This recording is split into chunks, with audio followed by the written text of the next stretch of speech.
Dewan Juri yang terhormat dan desain juri yang berbahagia, perkenalkan saya Frida Pramodipta selaku pembicara pertama yang akan mendudukan posisi video presentasi dalam ranah akademik konseptual. Adapun Muhammad Jadil Akbar selaku pembicara kedua dalam ranah yuridis normatif, serta Mila Rahayunisi selaku pembicara ketiga dalam ranah sosiologis empiris.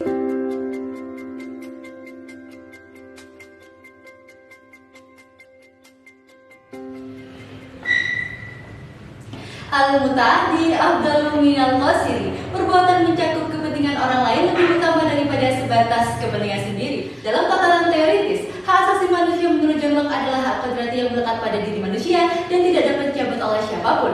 Hal ini sejalan dengan amanat bab 10A Undang-Undang Dasar Negara Republik Indonesia tahun 1945 tentang HAM yang jika kita menelisik histori pembentukannya terdapat konsep limitasi atau pembatasan HAM yang tidak bisa dilakukan sebebas-bebasnya sepanjang pembatasan tersebut diatur dalam peraturan perundang-undangan.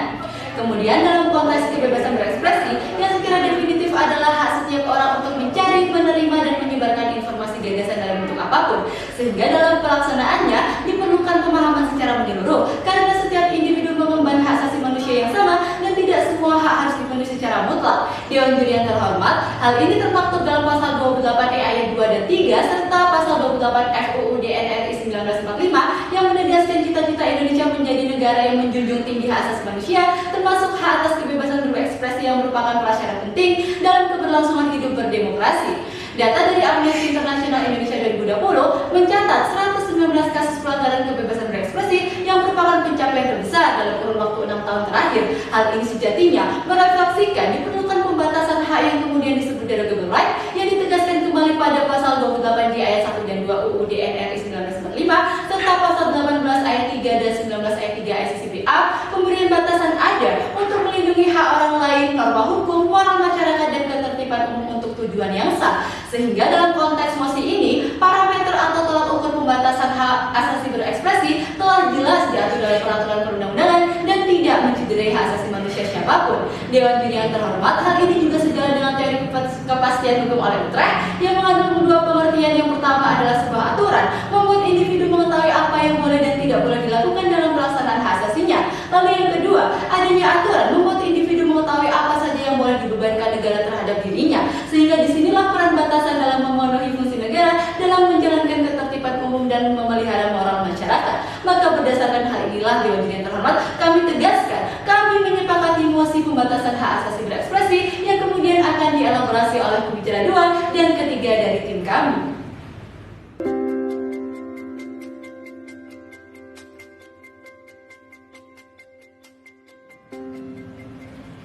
Tasarruful imam ala ra'iyah manutun bil maslahah. Kebijakan pemimpin atas rakyatnya melalui pertimbangan kemaslahatan. Qaidul fikih ini sejalan dengan apa yang telah disampaikan oleh Pranoto Iskandar dalam bukunya Hukum Hak Asasi Manusia Internasional halaman 36, di mana adanya pembatasan hak asasi manusia pada dasarnya sebagai sebuah konsep yang ditujukan untuk mengelola konflik yang diakibatkan oleh pemenuhan beragam hak sehingga memberikan konsekuensi logis terhadap dilanggarnya hak orang lain.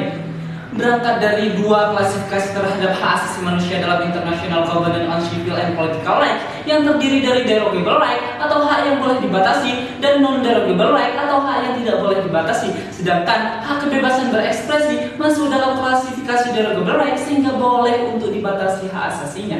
Dewan Juri yang terhormat, hak kebebasan berekspresi telah diatur dalam pasal 28E ayat 2 dan 3 serta 28F Undang-Undang Dasar Negara Republik Indonesia tahun 1945 yang kemudian perlindungan, pemajuan, penegakan, dan pemenuhan hak asasi manusia adalah tanggung jawab negara, terutama pemerintah, sesuai dengan amanat pasal 28I ayat 4 Undang-Undang Dasar tahun 1945. Dewan Juri yang terhormat, kami pun mengamini adanya kebebasan berekspresi sesuai amanat Undang-Undang Dasar tahun 1945. Hanya saja adanya kebebasan hak asasi manusia, khususnya dalam klasifikasi derogable rights, dibatasi oleh negara untuk melindungi dan memenuhi kebebasan hak asasi orang lain. Hal ini sesuai dengan amanat pasal 28J ayat 1 dan 2 dari Undang-Undang Dasar tahun 1945, di mana dalam ayat 1 mengamanahkan setiap orang wajib menghormati hak asasi manusia orang lain dalam tertib kehidupan bermasyarakat, berbangsa, dan bernegara. Kemudian dalam ayat 2 mengamanahkan bahwa dalam menjalankan hak dan kebebasannya, setiap orang wajib untuk tunduk kepada pembatasan yang ditetapkan dengan undang-undang dengan maksud semata-mata untuk menjamin pengakuan serta penghormatan atas hak dan kebebasan orang lain dan untuk memenuhi tuntutan yang adil sesuai dengan pertimbangan moral, nilai-nilai agama, keamanan, dan ketertiban umum dalam suatu masyarakat. Hal tersebut juga ditegaskan dalam pasal 69 dan pasal 70 dalam Undang-Undang Nomor 39 Tahun 1999 tentang hak asasi manusia. Berangkat dari amanat pasal 28J Undang-Undang Dasar tahun 1945 inilah peraturan perundang-undangan yang dibuat oleh pemerintah bisa dijadikan indikator dalam pembatasan hak asasi kebebasan berekspresi sehingga tidak melanggar dan mengurangi hak orang lain yang akhirnya memberikan konsekuensi logis terhadap tercapainya cita-cita negara Indonesia sesuai sila kedua dan kelima dari Pancasila. Di sisi lain, hal tersebut telah sejalan dengan teori welfare state atau negara kesejahteraan yang digagas oleh Prof. Krenenberg, yang dimana negara bertanggung jawab atas warga negaranya, yaitu dengan jalan mensejahterakan rakyatnya melalui pelayanan, bantuan, perlindungan, dan pencegahan masalah-masalah sosial.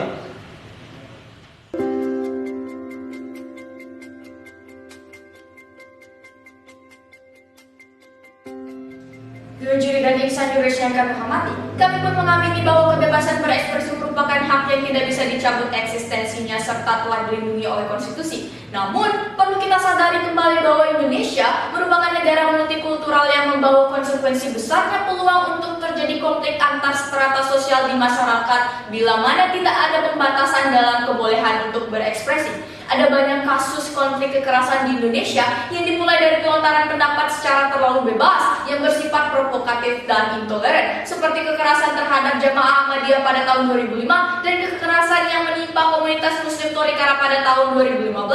Jika kita menarik dari perspektif original intent pembentuk Undang-Undang Dasar Negara Republik Indonesia tahun 1945, seluruh hak asasi yang tercantum dalam bab 10A keberlakuannya dapat dibatasi dengan diperkuat juga oleh penempatan pasal 28J sebagai pasal penutup dari seluruh ketentuan yang mengatur tentang hak asasi dalam bab tersebut.